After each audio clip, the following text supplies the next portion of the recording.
Welcome to bright coaching centre. TNUSRB SI PC prepare பண்றவங்களுக்கு நல்லா தெரியும். ஆல்ரெடி பிப்ரவரி 25 கேஸ் போகுது, அதாவது ஹியரிங் வந்திருக்குது அப்படின்றது தெரியும். அதுக்கு முன்னாடி வெப்சைட் மறுபடியும் அப்டேட் ஆயிருக்கா சார் அப்படின்னு சொல்லி ஒரு டவுட். ஓகேவா, வெப்சைட் அப்டேட் பண்ணிருக்காங்க, மீண்டும் மீண்டும் அப்டேட் பண்ணிருக்காங்க.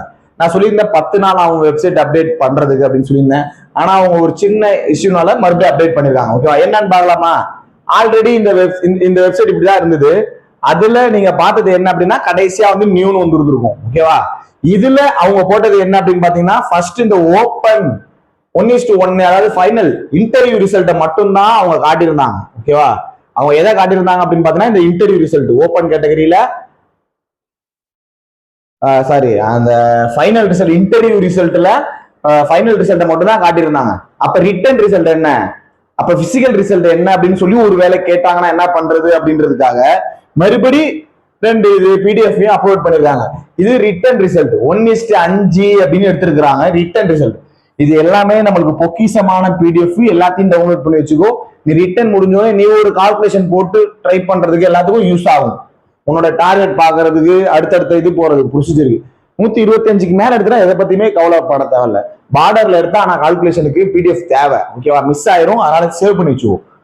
இது ரிட்டன் ரிசல்ட் 1:5. அடுத்து பிசிக்கல் ரிசல்ட் ரிட்டன் முடிஞ்சோடனே பிசிக்கலுக்கு ரிட்டன் முடிஞ்சோடனே பிசிக்கல் போயிருப்பாங்க. பிசிக்கல்ல இருந்து இன்டர்வியூ போறாங்க, அந்த இன்டர்வியூ போறவங்களுக்கான ரிசல்ட்.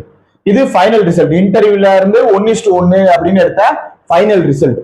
இதுதான் இப்ப அப்டேட் பண்ணிருக்குது. லாஸ்டா என்ன விட்டுருந்தாங்கன்னா இதை விட்டுட்டு இந்த மேல இருக்கிற ஃபைனல் ரிசல்ட் மட்டும் தான் விட்டுருந்தாங்க. கவர்மெண்ட் சைட்ல இருந்து என்ன பண்ணிட்டாங்க, என்ன இப்ப முடிவு வந்துருக்காங்க அப்படின்னா நம்ம கொடுக்க வேண்டிய எல்லாத்தையுமே காட்டு.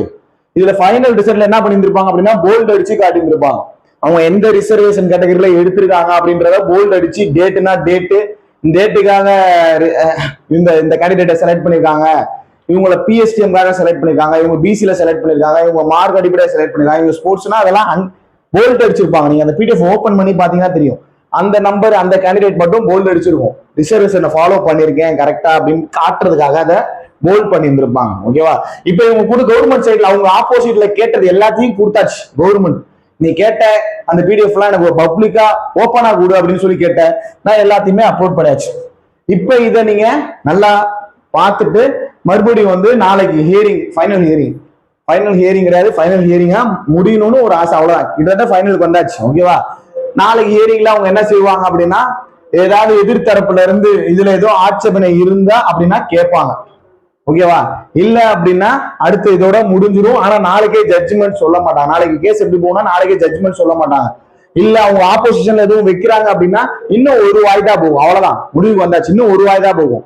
இல்ல அப்படின்னா கேஸ் நாளைக்கே கிட்டத்தட்ட ஃபைனலுக்கு வந்துருச்சு அப்படின்னா ஜட்ஜ்மெண்ட்டுக்கு ஒரு டேட் சொல்லுவாங்க. நாளைக்கு எல்லாம் ஜட்ஜ்மெண்ட் வராது, ஜட்ஜ்மெண்ட்டுக்கு ஒரு டேட் சொல்லுவாங்க. அந்த டேட்ல தான் முடியும். அது மொத்தம் அடுத்த வாரம், அதாவது மார்ச்ல தான் நம்மளுக்கு சொல்லுவாங்க. இன்னும் ஒரு 4 நாள்ல எதுவும் டேட் சொல்ல மாட்டாங்க. ஓகேவா, ஏன்னா நாளைக்கு 25னா 26, 27, 28 3 நாள் தான் இருக்கும். பிப்ரவரியில 28 நாள் தானே, பிப்ரவரியில எதுவும் சொல்ல மாட்டாங்க. அடுத்து நம்மளுக்கு மார்ச்ல தான் சொல்லுவாங்க. அப்ப நம்மளுக்கு நோட்டிபிகேஷன் சம்பந்தமா நான் ஆல்ரெடி சொன்னதே தான். நம்மளுக்கு மார்ச் மாசத்துல என்ன நடக்கும்னா ஒரு ஜிஓல வேக்கண்ட் நம்மளுக்கு தெரிய வரும். அப்படி இல்லை அப்படின்னா பட்ஜெட்ல வேக்கண்ட் தெரிய வரும். ஏப்ரல் மாசத்துல அபிஷியல் நோட்டிபிகேஷன் எதிர்பார்க்கலாம், அபிஷியல் ஆன்லைன் அப்ளிகேஷன் எதிர்பார்க்கலாம். ஓகேவா, எக்ஸாம் எப்ப இருக்கும்னா நமக்கு ஜூலைல எதிர்பார்க்கலாம்.